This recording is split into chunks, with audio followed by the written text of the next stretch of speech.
Welcome to episode 4 of that Grief Relief podcast. This week's guest is another one. I was going to say actually it's going to take a lot to introduce, but you're just my sister-in-law, Stacey Page. Stacey Page, you are married to Oliver Page. Oliver Page off of episode 1, my half-brother. But the reason it's important that you're on the podcast today, not only because you're a member of our family and here in Dubai, and you've experienced all the grief with us, but you are one of the founding members of the D.D.C, the Dead Dad Club. Stacey's dad passed away when she was really young, 18 months old, as far as I'm aware. 15 months old? So, yeah, April. This is going to be an interesting podcast because I know that it's a strange one because how do you grieve someone, I guess, you didn't necessarily know? Mm-hmm. So, first of all, tell me about your dad and just your story from what you know of him and everything about that. Yeah, okay. I thought this was the episode where we talk about how your little brother killed my cat. Oh, no. Okay, that's fine. We can talk about my dad. I wasn't going to go down that road. Oh, let's just have a moment for Penny. Oh, Penny. We can actually mention that later. But that's the tease now because whoever's listening is like, Oliver killed Stacey's cat? Yeah, and they weren't even married at this point. They were long-distance dating. Yeah. And he killed her cat. And he jetted off into the sunset, probably to be on his reality TV show.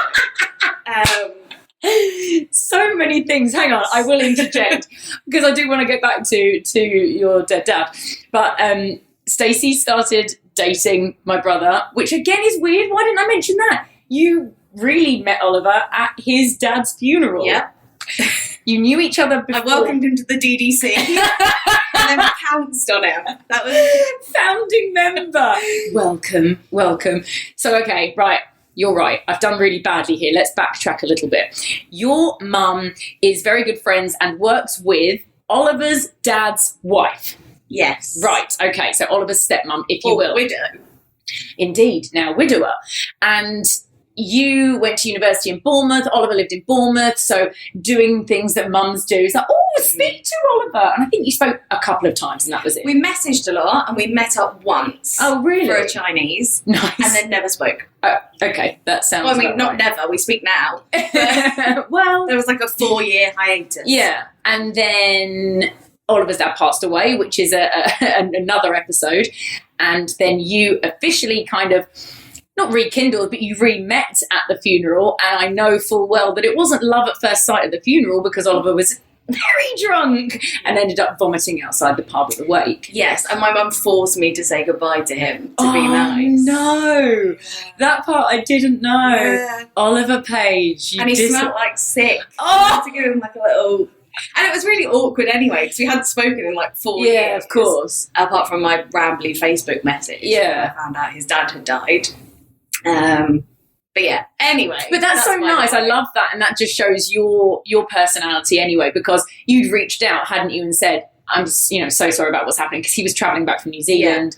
If you need anything, I'm here, and whilst you're in England, whatever. And then, the rest is history. You guys became super close. I remember Oliver coming back to Dubai and saying, I really want to go back to England. Like, I've met this girl and I don't know if I made something up. And, was it just because of emotions were running high because of the funeral and things like that? And me being me, I was like, mate, you've just got to go. Like, just go for it. He's like, yeah, okay, go. So, but then the additional thing that Stacey touched on is that Oliver, my brother, was in a Dubai-based reality TV show called Fighting Fit DXB, which is he was doing kind of white-collar boxing.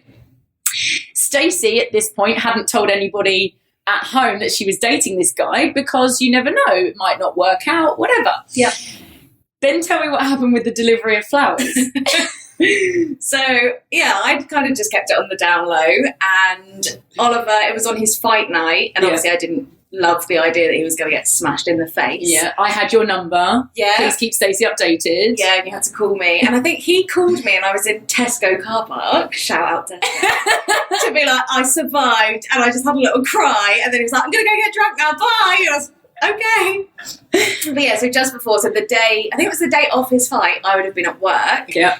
And he got this huge, ridiculous bunch of flowers delivered to me at the office. And you worked in a big corporate office? Yes. So I had to go and collect them from reception and like walk them back to my desk. And I was like, oh my God, who are they from? Who are they from? And then I had to try and explain that they're from this guy that I've met who lives in Dubai. But he couldn't come back and visit and see me and, you know, meet any of my friends or colleagues because he was in a reality television show. I'm from quite a small coastal town in the UK, and they were all kind of like, sure. Of course you are. Who is this guy? Is he from Love Island? Yeah, and they're all like thinking that he's some baller that like lives out here with like a gold Lamborghini. I'm like, honestly, no. Hey, there is nothing wrong with his soccer mum 4x4. What has he got, a Nissan or something? X-Trail, yeah. An X-Trail. My God. Right, okay, so that is the backstory. Okay, everybody calm. So going back to, I always forget about that flower story. Going back to your dad, Bill, William, tell me the story and what you remember, what you don't remember, and I will then probe accordingly. Cool. So I don't remember anything. Okay, good stuff. See you later. I don't remember anything, but obviously my mum and my grandparents were around for the whole time my dad was ill. So my dad had cancer. Okay. Prostate cancer. Prostate cancer. Yes. And my mum has always been really good at just making sure I know what happened and that I know about my dad. And we've got like home videos and countless photos and things like that. So I know of him from that, but obviously I didn't really grieve losing him because I was way, way too young to know of that. So do you have any memory of him? No. Okay. Nothing. I remember things I've seen of him. So like I can tell stories of when he was feeding me an apple and things like that because I've seen it on home video footage and it really was like that. But that's it. So everything that I know is passed down from my mum or my nan and granddad, and then photos and videos. Okay. How long was his battle with cancer? Do you know? Yes. So he was diagnosed, I don't know when he was diagnosed, I could work it backwards. So he died in April 93. Okay. But when he was first diagnosed, he went to the doctor. It wasn't his regular doctor, it was a locum. Okay. And he'd been having back pain and pain urinating and things. And they said he had cystitis and sent him home. So then he was still in really bad pain, and this went on for a little while. And then his doctor did a home visit. And by that point, he was like, this isn't cystitis. You need to go to the hospital now for tests. And by the time he'd had those tests at the hospital, it was 4th degree stage and in his bones. So it was too late. He got told he had 5 years. And then when they went in to hospital at another stage for some kind of treatment, my mum had read the hospital notes and it said 2 to 3 years in those, and then he had 8 months from original diagnosis to his death. So way shorter than anticipated. From my understanding, and please correct my memories, but your mum, Karen, your mum and dad hadn't been together that long? Have I made that up? No, you haven't made that up. In total, I think they were together about 4 years. Okay, yeah. So, not long. Really young. Yeah. And your dad was older than your mum? 22 years older. 22 years older? Yeah. Yes, William. Sorry, Bill. Yeah, mum was his 3rd wife. Wow. Yeah. What a boy. I've seen photos of your dad and he's a good-looking guy. So, yeah. And fair play to Karen. Yeah. Got herself a good-looking older man. I mean, it wasn't fair play at the time. Oh, like, really? my nan and granddad were not impressed. I guess so. So how old was your mum then? She had me at 28. Crikey. Okay. And then I was, 15 months, so mum would have been 25-ish. Wow. Okay. So to be 25 back in the 80s, 90s, and to meet this guy. Married with kids. Yes, already. Well, twice married with kids. And he wasn't from round where you live. No, so he was from Hillingdon. Right. But mum was living in Hastings. Okay. And she'd met him. So what's that? Couple of hours drive. So Hillingdon's North London. Hour and a half, 2 hours. Yeah, okay. And he used to play bowls. That's how old he was. No, hey, bowls is cool. No, but not like 10-pin bowling. No, like, bowls. Yeah. Yes, it's great. Is it? Yeah, but then I come from the same seaside town, so I really like it. But it is a very old person sport. Yeah. He must have been like a good-looking young guy, young bowler in the bowls team. Yeah. So they met because he was on like a bowls team social in Eastbourne, obviously, which is another town near Hastings where Mum was living. And Mum had been dragged to the social club, like fisherman's club or whatever, where they were having this bowl social by her friend that worked there. Yeah. Just like keep me company at the bar. And that my dad and his bowls mates, I don't know what you would call them, were there. And they met then. No way. Yeah. So was it love at first sight? Yeah, very much. Or really? as Mum tells it was he told her that night he was going to marry her. And she was just like, all right, sure. But yeah, they spent the whole night talking, like on the bonnet of a car at Beachy Head or something. I don't know. That maybe controversial. Really fantasised all of this. Sure. No, something along the lines of they spent the whole night chatting, like on the car bonnet. He then went back to Hillingdon, so they went separate ways, and then he called her, it's kind of like Gavin and Stacey, called her on her lunch break every day. Oh my gosh. For however long that they were dating, until they decided to make a proper go of it. And the thing that's so important about this is, I know it's obvious to some people, but that's calling on a landline, by the way. That's not mobile, that's not texting, that's not anything. That is old school a day calling. On a lunch break. I love that. Old school romance. Because he wouldn't have been able to call the house phone because Mum was living with my grandparents. And they were none the wiser. Until Shout out Sheila and Charlie. Until she was like, okay, so I'm off to live in London now with a 47-year-old man. No way. So then let's fast forward slightly. So Mum was pregnant, you came along, everything was wonderful. I'm assuming for maybe then 8-9 months. Yeah, it must have been like really, really short time frame. And do you know then what happened to your mum? Like what went through your mum's brain in terms of she was essentially going to be a young single mum, a young widower. Yeah. I know she had support from your nan and granddad, and then I don't know your dad. I only know your dad from the stories that I know from you and Karen, is what was going through his mind. He knew he was going to die and leave you two, his girls, alone. Yeah, so I think it was worse for him, at the time, worse for him than it was for Mum. This is my assumption, just because I think Mum went into overdrive. Okay. And it's come out like in later years that she never really grieved properly because she had a 15-month-old child to bring up on her own. Yeah. But for him, from what Mum has told me, he obviously struggled with the fact that he wouldn't see me grow up and be there for all of the things that he'd been for his other children. But also his other children were, Kirsty and Ricky, so my half brother and sister from his second marriage, were teenagers. Okay. So they lost their dad at a really difficult age. Jane and Louise, so the two children he had from his first marriage, would have been slightly older, so maybe 20s. I don't know the exact kind of age differences between us all without working it all out. But and that's why we ended up back in Hastings, because my dad died in Hastings because he needed the support, or Mum needed the support of my grandparents to be around, and he wanted to be buried in Hastings, so I had him there. Oh my God. So he said that the other kids had him at least for some time of their life, and he wanted his grave to be with me. And then I disappeared off to Dubai. Yeah. So, is he up on the Creme on Elphinstone Road? Yeah. Oh. Is it Elphinstone Road? Is it Elphinstone Road?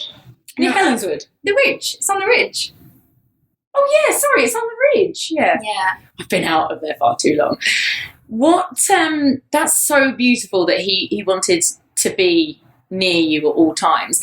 And interesting that you just touched on your other half brothers and sisters from his previous marriages. Was a question I was going to ask, which potentially you can't answer because you have no other frame of reference, but I guess you have because of your half brothers and sisters.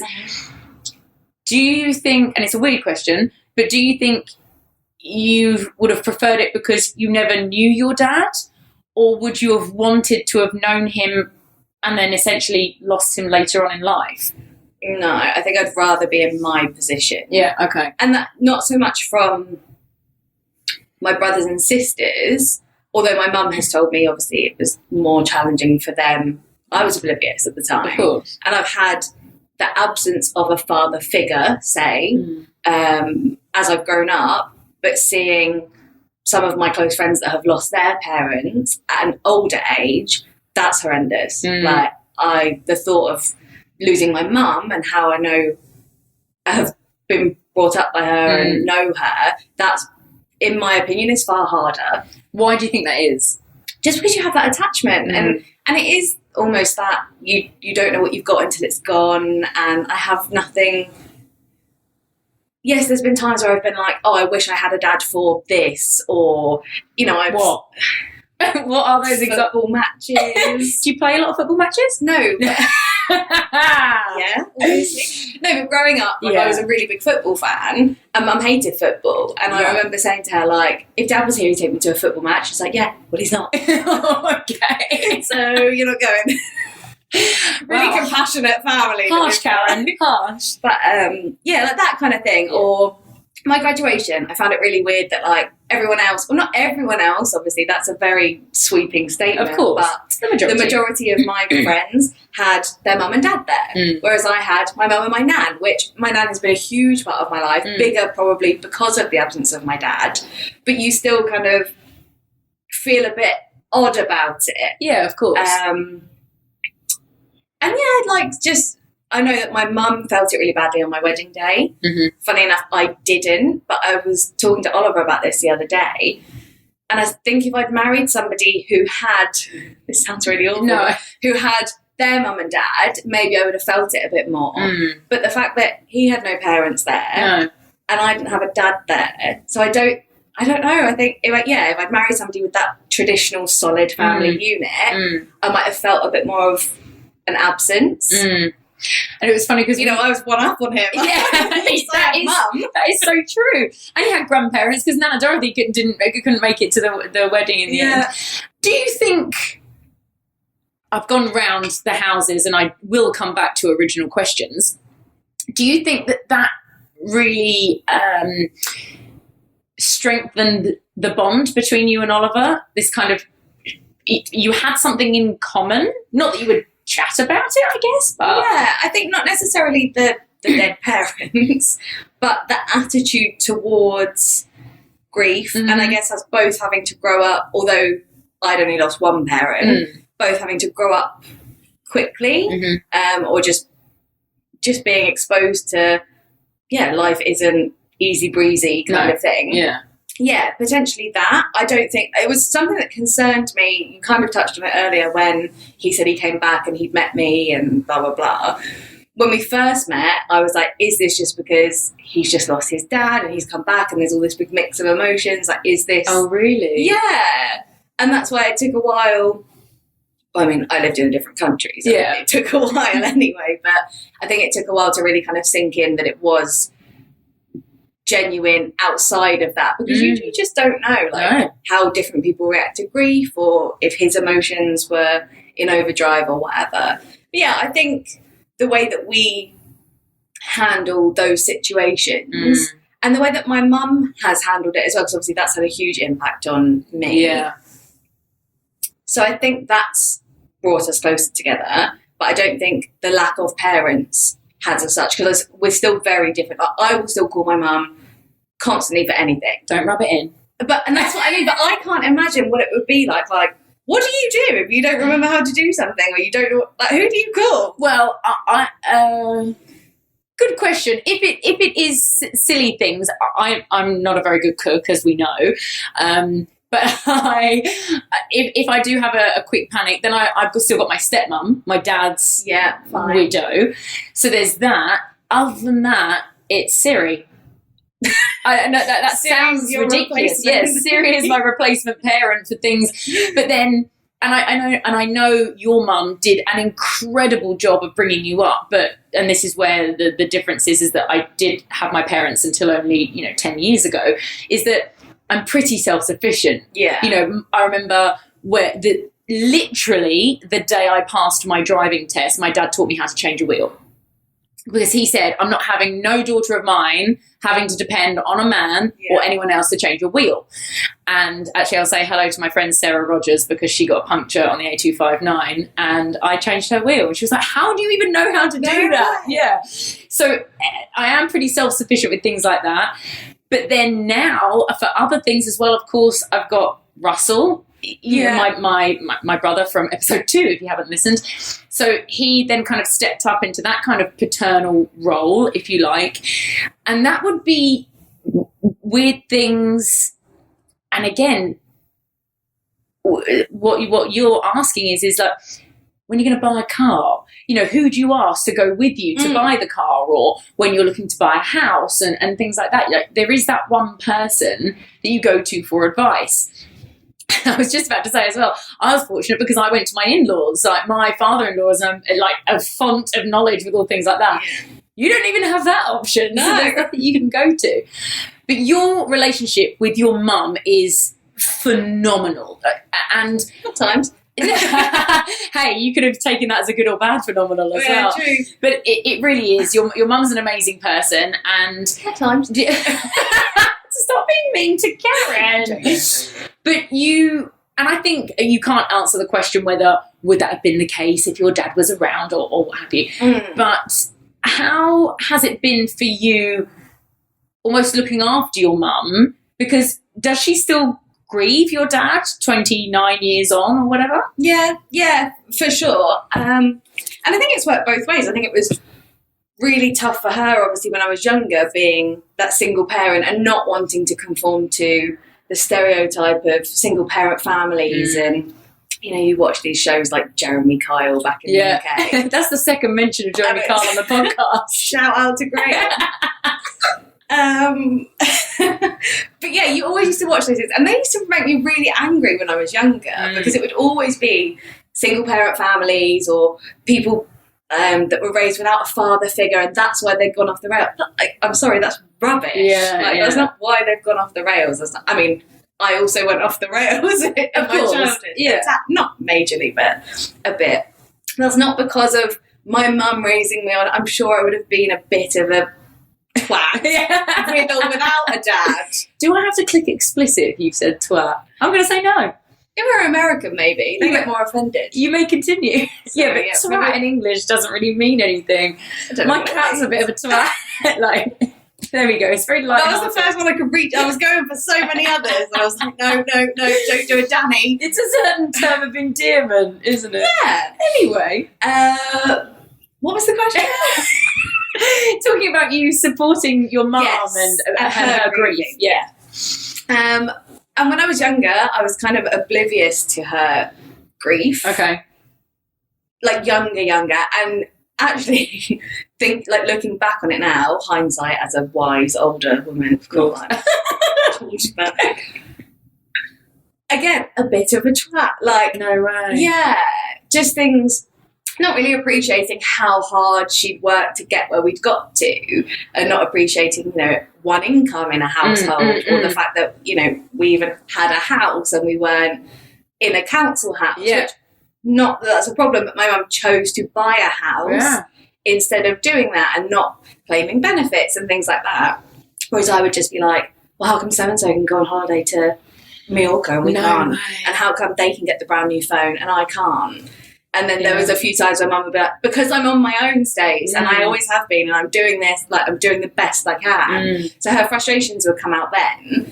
And I'm sure she won't mind me sharing on her behalf, but she's suffered on and off with depression for, well, her entire adult life.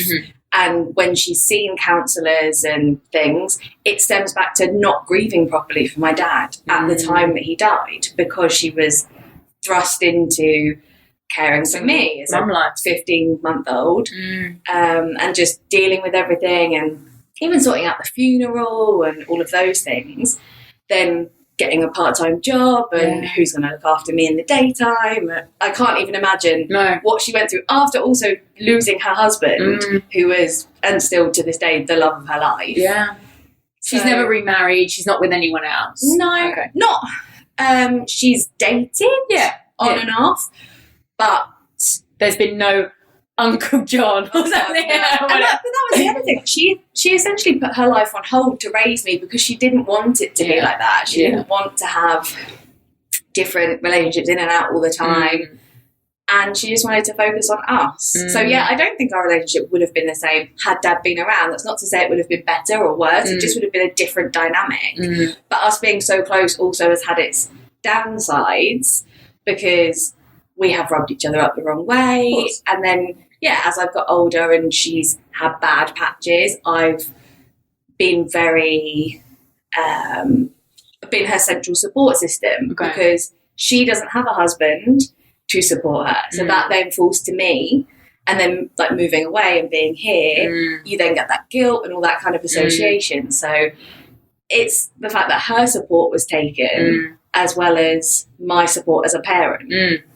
Yeah, absolutely. So it's kind of a double-edged sword. Touching on that then, you're saying about being her support unit and being away. How does that affect you? Do you feel like you always have to be almost on your A game? And I don't know, I genuinely don't know. Does she call you crying? Does she call you upset days? Is it sometimes that she just needs to talk to you? Or talk me through that if you don't mind. Yeah, it's mixed, and it really depends on how she is at the time. She'll have bad patches, she'll have bad days and it won't necessarily be over. It's clinical depression, so it won't necessarily be over anything in particular. Yeah. And I would rather that she calls me than doesn't call me, obviously. Well, it's much better now that I've got older and I can help her in a way that's more efficient for both of us and that she needs. Whereas before it was very much, I didn't understand why she was upset or why she was crying. She didn't even know why she was crying sometimes, and you've got this whole vicious circle. But it's very much, we're just really honest with each other now. There's been times where it hasn't been easy. Of course. But we've got to the stage now where we're really, really honest. Like, if she needs to talk, she can just call me. If I don't pick up and she really needs it, just message me. Like, I will always make time. If you don't really need it, you're just having a bit of a funny day, I might not have time, because you can't read each other's minds. No. But the same way that I pull on her for everything as well. Yeah, of course. And we'll have the same, like, everyone has bad days, regardless of depression or not. So I would call her, and sometimes she's too busy, but then I'll be very explicit if, like, I need to talk to you. So, do you feel a sense of responsibility for her still? Not as much now, but I have done. And it was one of my bigger concerns moving away because I was living with Mum at home. And then, just the guilt of moving to a different country and not being able to keep her company, or what if she did have a bad day or a bad period of time. But she's got a great support system at home. Yeah. And like I said, it's not constant. It's very ups and downs. Whether that's still a grief thing or not, who knows? That's very much, obviously, for her to figure out. She doesn't tell me everything. Right. When it comes to the counsellor saying that it's more than likely down to her not grieving for your dad at the time, what then happened after that, when that was kind of like highlighted to her? Did she take steps to try and go through the grief process, or was it so far in the past that it didn't matter? Has there been anything since then? I don't know, to be honest. I think, she had a stint of counselling, so whether that was when she went through that process or whether it was too far gone and it's just recognising that, and that's but that's very much just a trigger.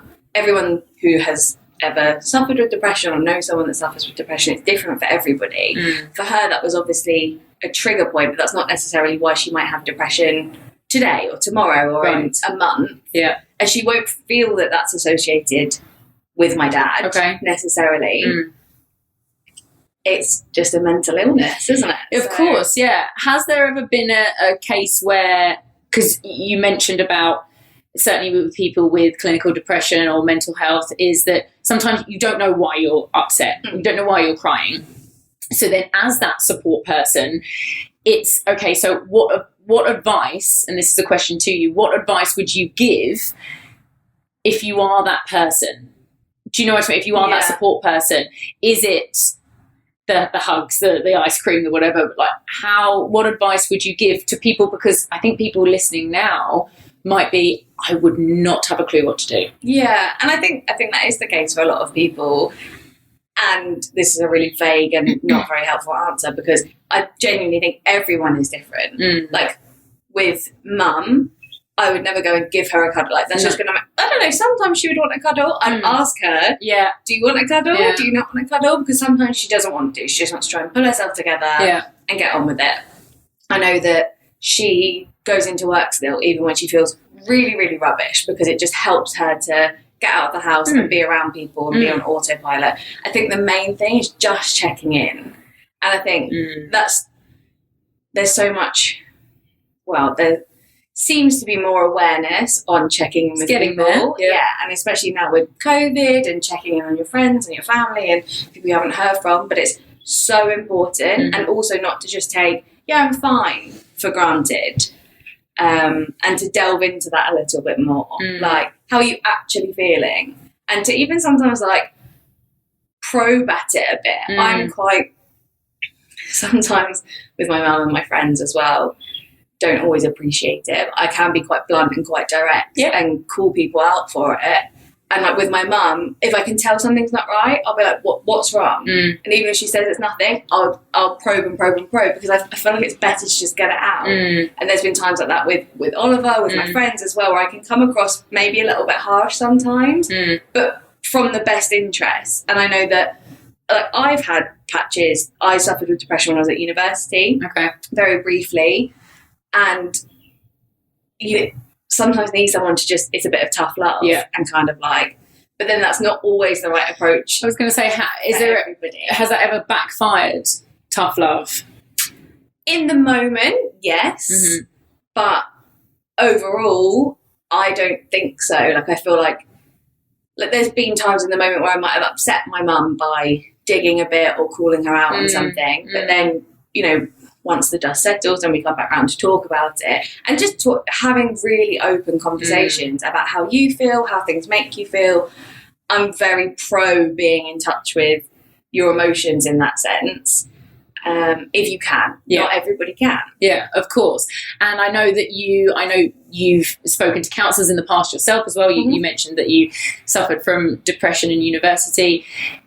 Are you, I mean, I guess because you've been there, but are you pro-counsellor? Is there any advice you would give to people who are scared of going to counsellors, or are just like, absolutely not, it's not me? Yeah, definitely. And I mean, when I was at university, it was a brief stint of depression. I feel like I came out of it quite quickly, but I was put straight into medication. So just literally to get me through my degree. Is there a stigma with that? For me, no, because of my mum. Okay. Because I was so used to, she'd been on medication before. Yeah. She'd had that. I've had other friends that have had depression and have been, completely, I don't want to go on tablets. I'm not crazy. I'm not mad. But sometimes it's just what you need to get you out of a patch.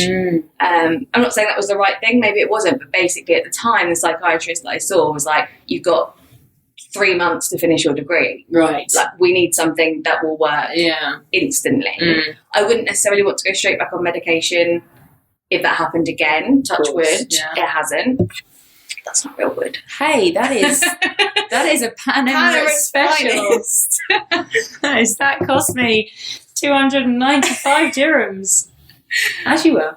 But I think it's what works for you. And counselling. So when I was at university, when I left university, I saw a counsellor during that time. Then when I left and moved back home, still wasn't right. And went on like a CBT phone counselling course, which I hated. Absolutely, like I would cancel the appointments, I wouldn't answer the phone. Like it just wasn't for me. It wasn't working. I didn't find it beneficial. And then I don't really remember. And it's weird. It's kind of a blurry time because I just wasn't very well. Don't really remember when I came out of it and when I was like, I actually feel okay again now. But I've never been. Oh, what? The cat's back. Never been back in that place again. But So that's a very long-winded No, it's to fine. get to But where I'm it's getting. really interesting, and thank you for being so open about it. But I would definitely say there's no shame in... So I speak to a therapist now, and I'm not depressed, and I don't have depression. And I actually went for a completely different reason, just to kind of check in case I went through a bit of a bad patch a while ago. That didn't happen, but I'm still seeing her because I just find it beneficial, especially with everything that's happened this year. Yeah. And so almost as preventative. Okay. And I'm super pro that. If you can, and if you have that access, whether that's the NHS back in the UK, whether that's your health insurance here in Dubai, sometimes it helps just to talk to someone completely disconnected and just get stuff off of your chest. And you don't have to be in a really bad place to even go and get that. But similarly, if you are in a really bad place, you really need to go and get help. Yeah. Whether that's medication, whether that's a counsellor, whether that's just someone you know. And just getting that it's kind of referral as well, because the understanding the difference between a psychologist and a psychiatrist is very interesting as well. I know that one can prescribe and one can't, and you can get into the ins and outs of that. And I know that we touched on in episode 2, Russell touched on the fact that whilst he's pro counselling, as it were, you can have bad experiences. So if you didn't listen to episode 2, then do. Yeah, if you didn't listen to episode 2, Russell said treat a counselling session almost like an interview. Each one is different. Don't go in and just think, well, that's my counsellor and that's why it's really bad. I wanted to go back round because of obviously the initial point of the top of our conversation, and then because of your mum's counsellor saying she didn't grieve properly. Do you know much about how it directly affected your mum? So can you tell us about the day or the night that your dad died, and do you know about what your mum went through then? Yeah, so I know that the last kind of period got really difficult because obviously cancer, you just at the end degenerative and all of those things that you've spoken about in your other episodes. So he really wasn't well by the time he was about to go. And similarly, actually, to the story with Russell in episode 2, do listen, about how your dad held on, or that's what you think anyway, whether that's true, not true, no one can really say.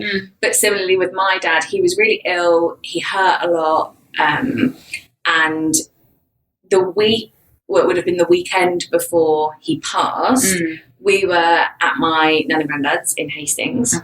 So at the time, my mum and dad were staying with them, but not living with them.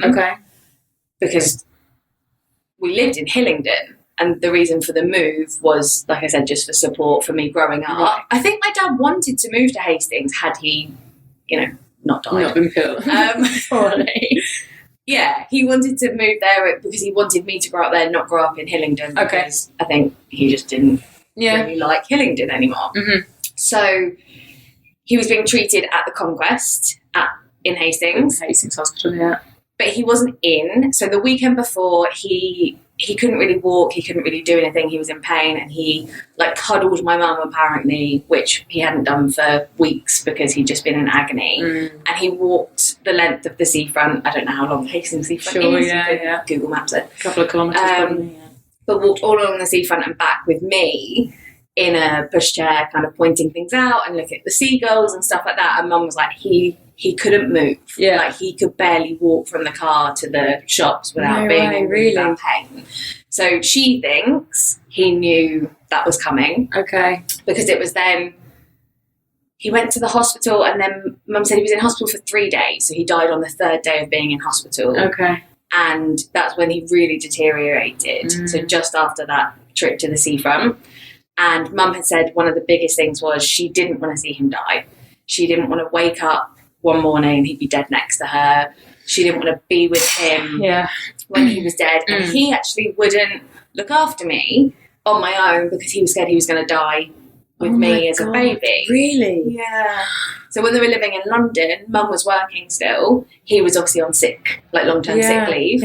And he used to drop me off at a family friend's who would babysit, and he wouldn't even spend the day with me because he was so terrified that he would die whilst he was supposed to be looking after me. And that must have, I wish I could have a different word, but that must have killed him to do that and not spend that time with you. Yeah. So he was just really, because he could go at literally any time. And side story, not to promote smoking, but he used to smoke. Okay. And Mum made him start smoking roll-ups because he would just fall asleep or pass out because he had no energy, and the cigarette would just drop. Yeah, and roll-ups would just stop themselves out. I mean, you shouldn't smoke at all. No. And then you wouldn't have that problem. Yeah, but, yeah. Yeah, so that's just for context, like how he was going. Okay. He just didn't have control of his body anymore. And so he was in hospital. Yeah, he was really bad, and the consultant they'd seen had said, I think he's got a couple of days, 2 to 3 days. And Mum said he was like bang on, third day. And my dad hadn't wanted to see me in hospital. He didn't want me to see him in the hospital. Not that I would remember it. No. But that was obviously a complex he had. Yeah. And on that third day, he asked my nan to bring me in. So she took me into the hospital, and he said goodbye to me. So he must have known. And then my mum was with him, and she would normally stay with him like late into the night or maybe even overnight. I don't really know the ins and outs. And he told her to go and visit her brother because she hadn't seen him. And she was like, no, I'll stay with you. I'll stay in the hospital. And he was like, no, go and see your brother. I think you should go and see him. You haven't seen him in ages.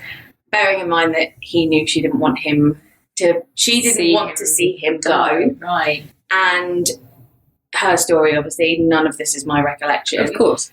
She had just got back from her brother's to my nan and granddad's house when the phone rang, and it was the hospital saying, you need to get him now. Like, he's really agitated. And for context, your grandparents was probably 10 minutes, if that, from the hospital. Oh, yeah, not even that. They're round the corner. Okay. So, yeah, so she straight in the car, drove round to the hospital, and as she put her hand on the door, the nurse apparently stopped her and said, he's just gone. No way. So, yeah, she still believes, obviously, to this day. He did that. That, yeah, he did. Had full control. And it's such an interesting one because I can't ask you the question because I know you don't know your dad. Like, you only know your dad from the stories. But, again, because I think that's what my dad did. Like, the strength of the character in these people that are... determined to have things on their own terms, not in a selfish way, but on their own terms, still thinking about everyone around them. I just find it absolutely phenomenal. I remember when my dad found out he had cancer, which was only 2 years after my mum died of a heart attack. I remember my dad saying, you kids don't deserve this, you're going to lose another parent. And we're like, you're the one that's dying. Like, why are you feeling so bad for us? That's just a parental thing, I think. I think it is so true that, especially when it is one of those longer term battles, where they get the strength from, I have no idea. But yeah, I didn't experience that with my dad. But my best friend's mum passed away with cancer as well. Okay. And similar kind of thing. She wasn't well. She was on oxygen. She was in a wheelchair. And her son was getting married, and they'd actually brought forward their wedding to get married while she was still around. Yeah. And she died so shortly after. Really? Yeah. It's amazing. The strength of people just astounds me. That's what I was going to ask was, because although you haven't necessarily grieved for your dad, have you, through your close network of friends, or have you suffered any other grief that, well, first of all, that you're comfortable talking about, but... Literally, I think that's the end of my question. I don't know why I was going to try and elaborate on that. Maybe I should make it a closed question. Tell me about a time. Tell me about a time. Give me an example. Can you give me an example of when you've experienced grief and how you dealt with that? Yeah, and it's really funny, actually, because if I reflect, you would think I should be more upset about my own dad, but because there is that disconnect there, and my mum's always been very light-hearted about, not like, sounds awful, very light-hearted about the fact that her husband died, but growing up, like, we would decorate his grave, and she would take me to the cemetery and tell me to dance on his grave to show him my ballet and my tap and the looks. Oh, your ballet! We haven't touched on that. Yeah, we won't. No. And we would sing Christmas carols and things like that, and she would So apparently, this is another side story. When I was at nursery school, the nursery teachers were obviously aware of the situation. Okay. Just because there was only one parent ever going to pick me up or drop me off. Yeah. Not in a like, oh, she'll be upset kind of way. Because I really didn't care. No. Like, that sounds awful, but I didn't. And there was a circle time activity. And we all had to say what our parents did for a job. Okay. And apparently my key worker at nursery, like, as we're going around the circle, is starting to be like, I don't know how she's going to deal with this. How old were you? Any idea? 3. Okay, right. Probably maybe 4. Yeah, okay. Oh, right, of course, preschool, sorry. Yeah. And go around the circle, and she's like, I don't know what to do. Do I interject? Do I not interject? Like, I don't know. And I apparently very matter-of-factly just said, well, my daddy's an angel, and he's in heaven, and he's drinking cups of tea. Oh. But like, blasé. Yeah. Like, not upset, not bothered. And I remember one of my childhood best friends, she would be really upset that I didn't have a dad, and I never really got it. She was at nursery school with me, and we went through primary school together. Okay. And she would be like, you never cry about it. Maybe when you're a baby, you cried so much about it that you ran out of tears. And like, that was her explanation for why I never got upset about my dad. But when I have experienced other forms of grief, yeah, I haven't handled it in the same way at all. Because I think I've, like we were touching on, you know the person. So when my best friend's mum passed away, I dealt with that outwardly at the funeral. Ooh, it's all right. Cable. Yeah, just a cable. Right. Worse than she did. Like, she was very kind of shut down. I didn't see her cry. Really? Yeah, nothing. And I was sobbing, like properly sobbing, and got extremely drunk at her wake. Right. A lot of alcohol in this episode. Yeah. And it's turned into like a funny kind of story. Of course. I had to make a very public apology on Facebook the next day for how bad I had got. Oh, no. Yeah, because bear in mind, she's just lost her. This makes me seem like such a bad friend. Oh, no, I don't know this. Go on. She had to break into the disabled toilet cubicle because I'd passed out. Firstly, what were you doing in the disabled toilet, young lady? Well, being sick. Oh, my God. Talking to her mum down the toilet. So this was then a running joke at the wake, because I was like, Tina, I'm so sorry. I know it's your wake, but I've had too many Jaeger bombs. Genuinely. And my friend, who, this is her mum, has had to break the door of the disabled toilet to hold my hair back. And she was like, my mum would be so proud of you. And like, her dad thought it was hilarious. Like, her brother, everyone at the wake obviously thought it was, thankfully, because that could have gone down so badly. Yeah. It could have gone one of two ways. I mean, they all have a drink in that family, You're right. So it's fine. That's fine.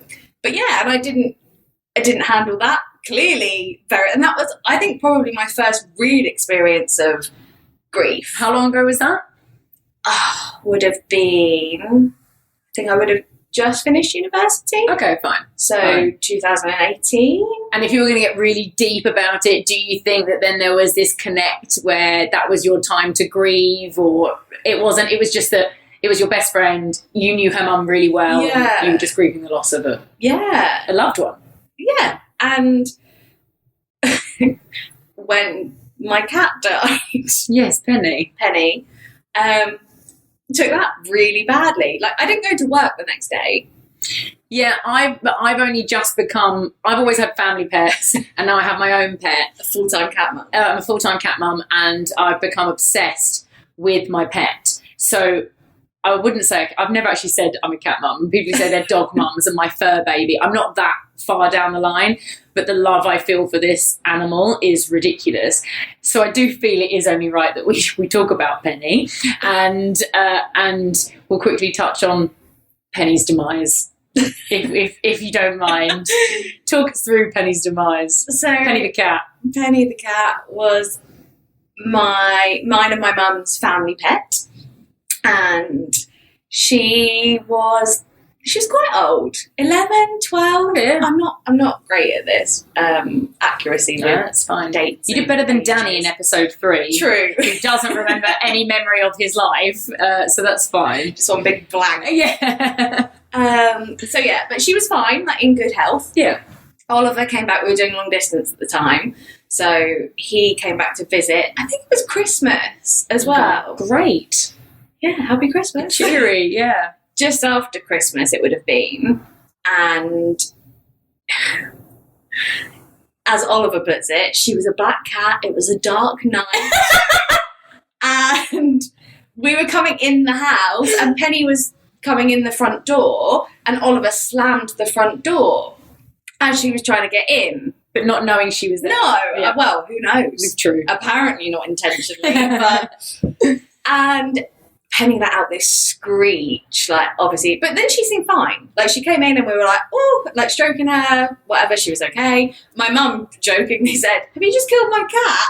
And, you know, ha ha ha ha, no, obviously not, she's fine, great. Oliver jumps on his flight back to Dubai. The same night? Or the next morning? Day? Right, okay. Or, yeah, 1 or 2 days later. Of course, because it was a very dark night. Yes. And a very black cat. Right. So a day or 2 later, this is, and Penny just doesn't really seem right. Okay. She couldn't, like, bring her claws in. She wasn't eat, like, we were trying to give her, I don't know what we were trying to eat, prawns or tuna or something that she would have, like, definitely had, like, devoured. She didn't want to eat anything, and then she suddenly couldn't walk properly. She was, like, really lopsided. She couldn't make up the stairs. And me and Mum were, like, starting to panic, and we're like, we're going to have to take her to the emergency vets, like, the 24-hour. So we called them. Oliver's on a flight with no Wi-Fi as well, so it was a Royal Brunei flight. Thanks, Emirates. I don't think they even fly anymore, do they? I think they fly. Oh. I don't think they fly to London. Because of this, probably. Yeah. So he was on a Royal Brunei flight, which meant there was no Wi-Fi. And I'm messaging him going, I think something's wrong with Penny, like, we're going to have to take her to the vet. So bear in mind, when he landed, he would have got, like, boom, boom, boom, boom, boom. And all the stages of it. Yeah, they're on WhatsApp. Mm. So we've taken her to the vet, and from, like, initial checks and things, the vet said she's got a bleed on the brain. Oh, no. Whether that's a coincidence or not, with the fact that she had her head slammed in a door 2 days prior, who knows? Oh, gosh. And, yeah, and we had to have her put down. Well, we didn't have to have her put down, that's not true. We were given the decision whether to take a lot more tests, but bear in mind, like, we had a puppy as well at the time, George, who was very, like, boisterous, would play with her. If she had fallen or anything like that, like, she could have been in agony. The vet said if she tries to jump, she could miss and break her back because she couldn't walk. Oh, my God. And, like, normally on the way to the vet, she would be howling, like, she was really vocal. She was very feisty with vets, and she just sat there, like, on the table. So she was not herself at all. And we just made that really difficult decision at the time that it wasn't worth, like, at her age to go through tests and operations and the risk of, like, we wouldn't have been able to go to work and leave. I wouldn't have been able to go to work and leave her. Yeah. And the thought of coming back and she's fallen or something's happened. How crazy is that? So you'd made the decision, you'd had her put down, and as you said, Oliver must have got then in that order. Penny's being a bit weird. Penny's not great. We're going to take Penny to the vets. We're at the vets. It's not looking great. Penny's dead. Yeah. Did you shut her head in the door? Did you shut her head in the door? What? And just to top this off, so like I said, how can you top that off? Oh no, wait for it. Okay. Sorry about that. Not really sorry. We had a puppy, George. Yes. And Oliver had been with us, I don't know, maybe for a week over Christmas. And yeah, I think he came Boxing Day and then stayed for like a week into New Year. And he'd spent that whole week telling Penny to wind me up that I didn't love her as much because I had George now. And George was my favourite. Like, this is ridiculous. It was obviously a complete joke. Of course. But yeah, oh like, my days. Like, come sit with me, Penny, because Stacey doesn't love you anymore because, you know, George is her favourite. So he'd been saying this to the cat he then killed for a week. So we came out of the vet and I burst into tears in the car park. And so I remember saying to my mum, she thinks I didn't love her because Oliver kept telling her I love George. Like, I'm sorry, I have to laugh. Down. Oh no. Yeah. Oliver, you nasty, nasty person. But genuinely, so the next couple of days were horrible. Yeah. I never thought I would be like that over. And to be honest, we'd had Penny for so long. I didn't pay her much attention. She was part of the furniture. Yeah. She was an old cat. I wouldn't even, she'd come and sit on me and we'd have a cuddle or give her a stroke or whatever. I didn't think I would feel like that with her dying. Yeah, animals are another level, and it's something whereby I know she won't mind me saying this, but in fact, second time mention for Sarah Rogers is that Sarah Rogers doesn't like pets. She's not really an animal fan. So she... Can't wait for her to meet Pop. Yeah, that's going to be interesting. Come on, Covey D. Let's pick Covey D? Panny D. Let's finish with that so that Sarah can come over and meet Poppy. No, but we've spoken about it whereby in the nicest possible way, she's like, I don't get it. Why are people so upset when their cats die? It's just a cat.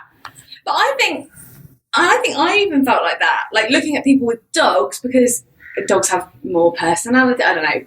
How dare Pros you? and cons, whatever. Like, arguments for and against cats versus dogs. My cat is I don't want to get into right now. But arguably, dogs are more dependent on you. Dogs love you more. Cats don't care about you. Really don't. No. And so, I never thought I was that attached to Penny that I would really be that bad. Like, me and Mum were up the whole night, like, genuinely devastated. And, like, full-on grieving process, like looking at pictures on my phone and on, actual printed out pictures. That's how old she was. Yeah. And I remember ringing my boss the next day in tears to say, can I work from home? I was really lucky I could work remotely. Yeah. Could I work from home? Because my cat had died, like, in the really early hours of the morning it would have been as well. Yeah. And she has a cat, and she was in tears on the phone to me, being like, just take the day. Yeah. Just take the day off. Whereas you get someone like, imagine if Sarah was your boss and you've called Sarah. Man up. Yeah, Sarah would be like, are you actually joking me? Things need to be done. But they are a part of the family. I wish I'd have started with Penny rather than your dad. Would have been much better content for the podcast. Have you ever, going back slightly, have you ever grieved about your dad? I don't know if I asked you that.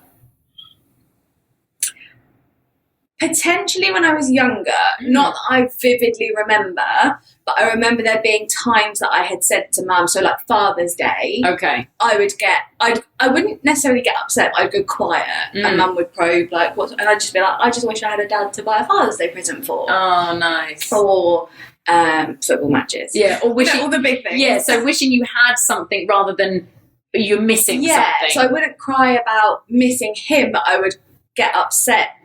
I don't know if I've ever cried, but like when I used to dance.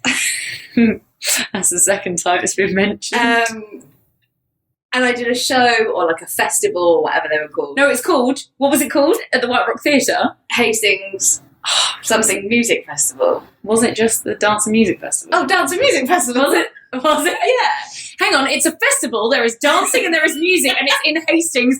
What shall we call it? It's not exclusively in Hastings. You can like do the tour of all the festivals. Wow. There's like Orpington and... Wow. Yeah. Wow, my brother is a lucky man for marrying you, isn't he? Yeah. Okay, so sorry, when it was your... So when I used to dance... When you used to dance. Back in my stage school days. Sorry, Darcy Bustle. Or other famous dancers. Wayne Sleep. That's the best I've got. All I've got in my mind is... Oh, I've totally forgotten his name. The really camp one, who's the gay one, from Strictly Come Dancing. With the long face. Bruno Tonioli. No. It'll come to me. Move on. Like that. You were saying about the fact that you were sad that you didn't have a dad rather than missing your dad. Yeah. And if I ever won, it was rare, but it happened. It genuinely did happen. I think we won like once or twice. We being like, I'd have to be part of a troupe. I never won a solo. No solo dances, no. I wasn't allowed to sing. You know that, right? No. In like a chorus. So we put on productions. Sure. Irene Spillett. My stage school, Irene Spillett. Ambry Theatre School, it was called. Sure. Shout out. Irene Spillet's probably not around anymore. No, Irene Spillett is still around. She was old when I was. If anyone is listening in the Hastings area, let us know how Irene's doing. And sorry if you're not, but Irene Spillett was a bit of a ledge. Okay, she was hardcore though. Yeah, terrifying. And I can't sing. Right. I've never. Actually, I probably did want to sing. I thought I could sing, but I couldn't. And Irene told me so. And I'd have to stand at the back of the chorus and mime because I was that bad. Oh my God. I could act and I could dance. Move enough that it was okay for a children's production. Way. Yeah, but I was not allowed to sing. When it came to like school plays and stuff, were you a villager? I would have... I was a snowflake once. I would have parts, non-singing parts. Wow. So I would be... So in Greece, I would be Patty Simcox because she doesn't have to sing. She can should-have-bop-bop silently in the background. That's not a sentence I ever thought I'd hear you say. Should-have-bop-bop I could just should-have-bop-bop silently. Okay? So yeah. But I would miss... the fact that, or weirdly, I would say to my mum when I was younger, and I don't remember this, but I remember mum telling me this as I grew up. I would say, I saw Daddy at the back of the room. Like Daddy was watching at the back of the room. Whether I was just a weird kid, quite possibly, just a weird kid. And also in my sleep. So mum was reminded me of this when I spoke to her the other day, that I used to say Dad would come and visit me at night. No way. Yeah, and I don't believe in any of this kind of stuff now. Like, personally, I doubt that would be true. Who knows? Who knows? But I used to go into Mum's room in the morning and say, Daddy came to visit me last night and like stroked my hair or whatever. And Mum would be like, okay, well just tell him not to come and see me. I love him and I miss him dearly, but no. Oh my God. Yeah, she's like, tell him not to ever bother visiting Mummy. Like, and I do remember being really upset one day in the kitchen because he'd stopped coming to see me. Oh. And I remember that, but whether that was just, like I said, me being a weird kid. I love that though. I used to hallucinate a lot in my sleep. Yeah. Oh. Not just generally. Yeah, I was going to say. Yeah. I was never allowed Calpo. No. Oh, the special pink medicine that makes everything all okay. We're gonna wrap it up there because we're over an hour already. But I love the fact you have been so open with but a bit of everything. Obviously, again, the whole point of the podcast is it's lighthearted and open-hearted. But the fact you've been so open and honest about the fact that you don't have all these memories of your dad and you're not necessarily grieving what should be this really important character, and touching on your mental health issues and your counselling experiences and stuff. And I think the more and more and more and more and more we speak about it, the better it shall be. And speaking of which, I'm going to go to an email that I had in. If you do ever want to get in touch, oh my goodness, I haven't said that on the last 2 episodes. If you ever want to get in touch, you can send me an email to thatgriefreliefpodcast@gmail.com, or you can follow on Instagram @thatgriefreliefpodcast. It's the same on YouTube. Twitter, annoying, it's Grief Relief Pod. But I love receiving your messages. And if you've got a story to tell as well, let me know. So I had a message, and I'm not going to say the name, but they said this was regarding episode 2. So talking to my brother Russell and about losing Dad. It said, this episode was really interesting to listen to because you talked about how you got on with life during the passing of your parents and since. What I liked about this episode is that every time y'all, I think they must be American, is that every time y'all talked about something, I could relate to the exact same thing or similar, and I was picturing things in my head. For example, you moving to Dubai, given the circumstances, is slightly similar to mine. My mum was diagnosed with a tumour when I decided to make the move to Dubai, and I had all these thoughts in my head, like, what should I do? But it was a decision I ended up pursuing because I didn't want to live with another what-if moment, which is what I did when I pulled the plug on moving to London back in 2015. It said, he goes on and on and on about some other situations as well. And it said, apologies for the essay. I did tell you that these felt like free counselling sessions. Thank you so much for sharing your personal life and events and letting us be a part of this journey with you. Podcast is great. And I mean, I must carry on. Podcast is great, and I will be tuning in for more. Although I do wish the YouTube episode was out at the same time as the podcast. 5 stars yet again. I did have an issue with episode 2. I had a slight meltdown. I think I messaged you, didn't I? Editing. Yeah, I messaged you at 2 a.m. So I'm getting there, but it's normally about a 12-hour difference. So yes, free counselling session. So get in touch. Stacey Page, thank you so much. I really appreciate it. We are now off down the pub. Yeah. That's why we're looking a little extra glam. Well, what do you mean? I always look like this. I've looked like this for months. No. I thought I was in the car and I was like, I'm so overdressed to go to Katie. During COVID, that is not even a thing. I mean, both of us have been wearing shoes today. So Imagine, and makeup. That is true. No, again, I woke up like this.